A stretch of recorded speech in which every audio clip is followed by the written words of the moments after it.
Indian രാഷ്ട്രീയം അടുത്ത 30 കൊല്ലത്തേക്ക് 40 കൊല്ലത്തേക്ക് ബി ജെ പിക്ക് അപ്രമാദിത്വത്തോടു കൂടി ഭരിക്കാൻ കഴിയും എന്നാണ് സാധാരണ എല്ലാവരും തന്നെ വിചാരിച്ചിരുന്നത്.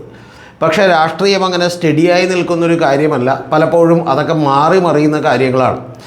അതുപോലെ തന്നെ പലപ്പോഴും നമ്മളെ ഭയപ്പെടുത്താൻ വേണ്ടി പലപ്പോഴും ചില വെസ്റ്റഡായിട്ടുള്ള ഇൻട്രസ്റ്റുകളുടെ പേരിൽ, ചില ആളുകളുടെ താല്പര്യങ്ങളുടെ പേരിൽ ആളുകളെ ഭയപ്പെടുത്താൻ വേണ്ടി പറയുന്നതാണ് ചില മതങ്ങൾ വലിയ തോതിൽ വളർന്നുകൊണ്ടിരിക്കുകയാണ്, അവരേറ്റവും കൂടുതൽ ആളുകളുള്ള മതമായി മാറും എന്നൊക്കെയുള്ളത്. അങ്ങനെ ഏതെങ്കിലും മതം മാറിയാലും കുഴപ്പമൊന്നുമില്ല. പക്ഷേ നമുക്കറിയാം, ഇപ്പോൾ മുസ്ലിം സമുദായത്തെക്കുറിച്ചാണ് സത്യത്തിൽ അത്തരത്തിൽ പറയുന്നത്. പക്ഷേ ഇതൊന്നും സ്റ്റാറ്റിക് അല്ല എന്നുള്ളതാണ്. അതായത് വളരെ കൃത്യമായ ഒരു അരിത്മെറ്റിക് പ്രോഗ്രഷൻ പോലെയോ ജോമെട്രിക് പ്രോഗ്രഷൻ പോലെയൊക്കെ അങ്ങോട്ട് ഗ്രോ ചെയ്യുന്ന സാധനങ്ങളല്ല രാഷ്ട്രീയവും അതുപോലെ മതവും ഒക്കെ തന്നെ. കാരണം കുറച്ച് പേർ മതത്തിലേക്ക് ചേരുമ്പോൾ അതിനേക്കാൾ കൂടുതൽ ആളുകൾ ചിലപ്പോൾ മതവിശ്വാസം വിട്ടുപോകാം എന്നുള്ളതൊക്കെ യാഥാർത്ഥ്യമാണ്. അപ്പോൾ പലപ്പോഴും പക്ഷേ പ്രോബബിലിറ്റിയൊക്കെ കണക്കിലെടുക്കുമ്പോൾ കണക്കുകളുടെ അടിസ്ഥാനത്തിൽ ഇത് വലുതാകും എന്നൊക്കെ നമുക്ക് തോന്നും. അപ്പോൾ അതേപോലെ തന്നെ ഇന്ത്യയിൽ പറഞ്ഞുകൊണ്ടിരുന്ന ഒരു പ്രധാനപ്പെട്ട കാര്യമാണ് നരേന്ദ്രമോദി അടുത്തൊരു 25 കൊല്ലത്തേക്കെങ്കിലും, അല്ലെങ്കിൽ നരേന്ദ്രമോദി എന്നല്ല BJP ഭരിക്കും എന്നുള്ളത്. അപ്പോൾ BJPക്ക് എതിരാളികളില്ല, ശക്തമായ പ്രതിപക്ഷമില്ല, പ്രതിപക്ഷത്തെ എല്ലാം തന്നെ ഛിന്നഭിന്നമാക്കിയിരിക്കുന്നു, അവരെല്ലാം തന്നെ പരാജയപ്പെട്ടിരിക്കുന്നു എന്നൊക്കെ പറഞ്ഞതാണ്. പക്ഷേ രാഷ്ട്രീയം എപ്പോഴും അങ്ങനെയല്ല. കാരണം പുതിയ പുതിയ കാര്യങ്ങൾ ഏത് സമയത്ത് സംഭവിക്കാം, ഉണർന്നു വരാം എന്നൊക്കെ ഉള്ളത് നമുക്കെല്ലാവർക്കും അറിയാവുന്നൊരു കാര്യമാണ്. ചരിത്രം തന്നെ അങ്ങനെയാണ് പറയുന്നത്. ഇപ്പോൾ ആം ആദ്മി പാർട്ടി ഡൽഹിയിൽ വന്നതും NT രാമറാവുവിൻ്റെ പാർട്ടി ആന്ധ്രയിൽ വന്നതും, അതുപോലെ തന്നെ നവീൻ പട്നായിക്ക് ഒരു സുപ്രഭാതത്തിൽ അവിടെ ബിജു പട്നായിക്കിനെയൊക്കെ നവീൻ പട്നായിക്ക് അവിടെ അധികാരത്തിലേക്ക് എത്തിയതും, അതുപോലെ തന്നെ നമുക്കറിയാം ഇപ്പോൾ തമിഴ്നാട്ടിൽ TVK അധികാരത്തിലേക്ക് വന്നതുമൊക്കെ തന്നെ ആളുകൾ പ്രതീക്ഷിക്കാതിരുന്ന കാര്യങ്ങളാണ്. അപ്പോൾ പലപ്പോഴും രാഷ്ട്രീയം അങ്ങനെയൊക്കെ തന്നെയാണ്, അപ്രതീക്ഷിതമായ കാര്യങ്ങളെ പ്രതീക്ഷിക്കേണ്ട ഒരു രംഗം കൂടിയാണ്. ഇത്രയും ഞാൻ ആമുഖമായി പറയാൻ കാരണം, ഇതിലെ ഏറ്റവും ഒടുവിലത്തെ അധ്യായം എന്ന് പറയുന്നത് ആം ആദ്മി പാർട്ടിയെ BJP പിളർത്തിയിരുന്നു. അവരുടെ 7 MP-മാരും ഒരു MP ഒഴികെ, സഞ്ജയ് സിംഗ് ഒഴികെ ബാക്കി എല്ലാ MP-മാരെയും അപ്പുറത്തേക്ക് കൊണ്ടുപോകുന്നതിന് സാധിച്ചു, പ്രത്യേകിച്ച് പഞ്ചാബിൽ നിന്നുള്ള MP-മാർ. അപ്പോൾ ഇത്തരം കാര്യങ്ങളൊക്കെ തന്നെ സംഭവിക്കുമ്പോൾ പ്രതിപക്ഷങ്ങൾ ഇല്ലാതാകുന്നു എന്ന് പറയുന്ന തോന്നലാണ് ഉണ്ടായിട്ടുള്ളത്. അതിൻ്റെ ഏറ്റവും ഒടുവിലത്തെ ഉദാഹരണം എന്ന് പറയുന്നത് വെസ്റ്റ് ബംഗാളായിരുന്നു. വെസ്റ്റ് ബംഗാളിൽ മമതാ ബാനർജി തോറ്റു എന്നതൊരു യാഥാർത്ഥ്യമാണ് തെരഞ്ഞെടുപ്പിൽ. അതുപോലെ BJP ജയിച്ചു എന്നുള്ളതും ഒരു വലിയ യാഥാർത്ഥ്യമാണ്.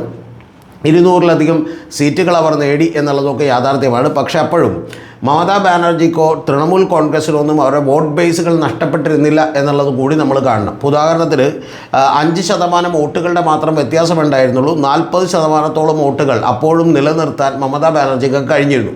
പക്ഷേ അങ്ങനെ കഴിഞ്ഞിട്ട് പോലും അതിനുശേഷം മമതാ ബാനർജിയുടെ കയ്യിൽ നിന്നും സ്വന്തം പാർട്ടിയും പാർട്ടിയുടെ ചിഹ്നവും അതുപോലെ തന്നെ പാർട്ടിയുടെ ആസ്ഥാന മന്ദിരങ്ങളും അതിൻ്റെ അക്കൗണ്ടുകളും ഒക്കെ നഷ്ടപ്പെടുന്ന ഒരു അവസ്ഥയാണ് ഉണ്ടായിട്ടുള്ളത്. കാരണം മഹാഭൂരിപക്ഷം വരുന്ന MLA-മാരും അവരെ വിട്ടുപോവുകയും മറ്റ് ഒരു ചേരിയിലേക്ക് അഭയം പ്രാപിക്കുകയും ചെയ്തു എന്നുള്ളത് നമുക്കറിയാം. അതിൻ്റെ പിന്നിൽ BJP ആയിരുന്നു. കാരണം സുവേന്ദു അധികാരി എന്ന് പറയുന്ന അവരുടെ മുഖ്യമന്ത്രി തന്നെ ഏതാണ്ട് ഇതെല്ലാം സംഭവിക്കുന്നതിന് 1 മാസം മുമ്പ് തന്നെ അദ്ദേഹം പറഞ്ഞിരുന്നു തൃണമൂൽ കോൺഗ്രസ് ഇല്ലാതാകും എന്നുള്ളത് പറഞ്ഞിരുന്നു.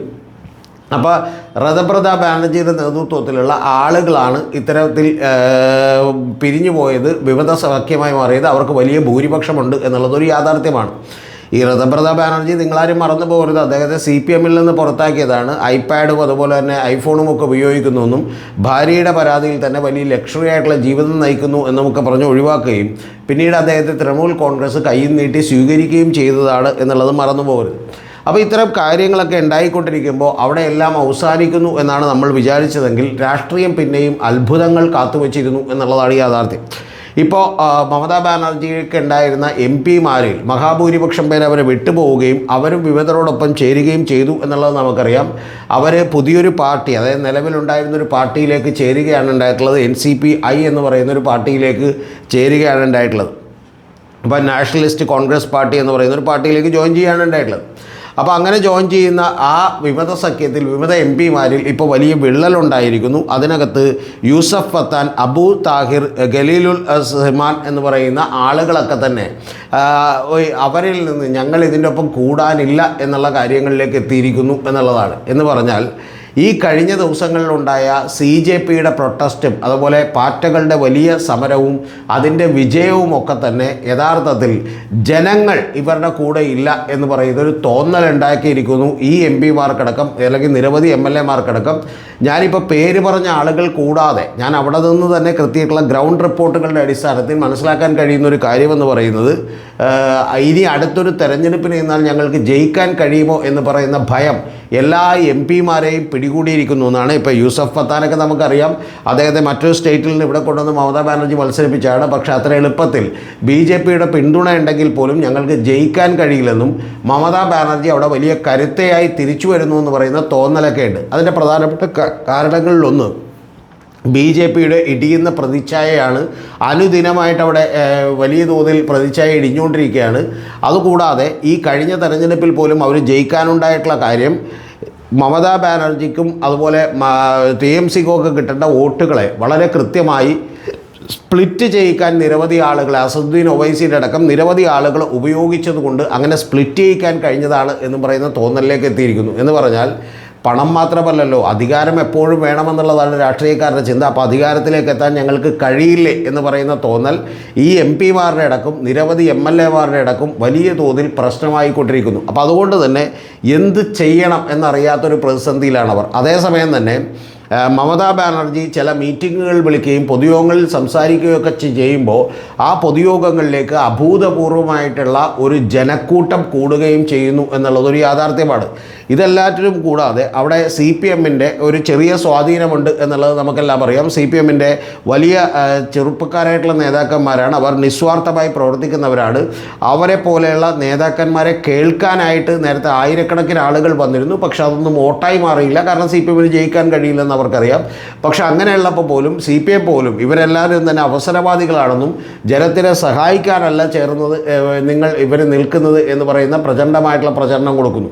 അപ്പോൾ ഇത്തരം കാര്യങ്ങളെല്ലാം തന്നെ വെസ്റ്റ് ബംഗാളിനെ പിടിച്ചു കുലുക്കിയിരിക്കുന്നു. അങ്ങനെ കുലുക്കിക്കൊണ്ടിരിക്കുന്ന സമയത്താണ് നിങ്ങൾ അറിയേണ്ടത് ബീഹാറിൽ ബങ്കിപ്പൂരിൽ നിന്ന് പ്രശാന്ത് കിഷോർ ജയിക്കുന്നൊരവസ്ഥ ഉണ്ടായിട്ടുള്ളത്. പ്രശാന്ത് കിഷോർ ജയിച്ചിട്ടുള്ള ബങ്കിപ്പൂരിൽ 34.3% പോളിംഗേ നടന്നിട്ടുള്ളൂ എന്നുള്ളതൊരു യാഥാർത്ഥ്യമാണ്.